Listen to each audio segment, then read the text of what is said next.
Hello everyone, welcome to my channel. In this video, we will talk about growing blue daze in a container. Blue daze is an amazing flowering plant that belongs to morning glory family. It has tiny blue flowers with large green leaves and grows very well in pots and also in hanging baskets.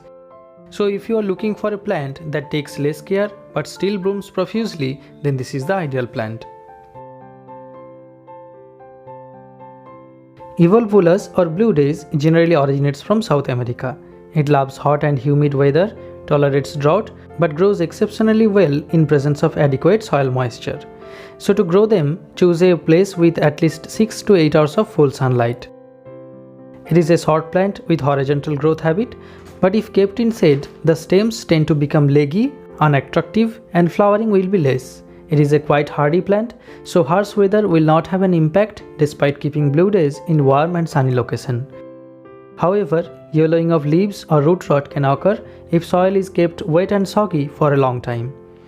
In places with heavy monsoon, try moving blue daze under shade to tackle plant's physical damage.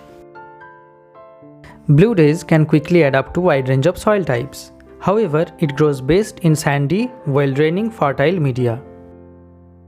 I have some plants planted with soil mix that contains 50% soil, 20% sand, 20% compost and 10% rice husk. I use rice husk because it is a great soil conditioner and I have access to plenty of rice husk in my hometown. If you have coco peat or perlite, use it instead of rice husk. Blue daze can be planted and propagated throughout the year. The ideal time to repot old plants is February and March.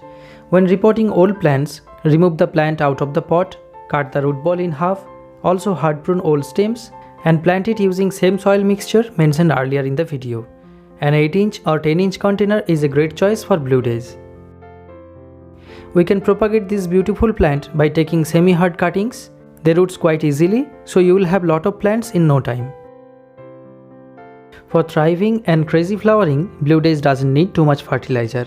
Only a handful of good quality compost or warm castings will keep them flowering. I use liquid mustard cake fertilizer along with banana peel fertilizer once in every 20 days.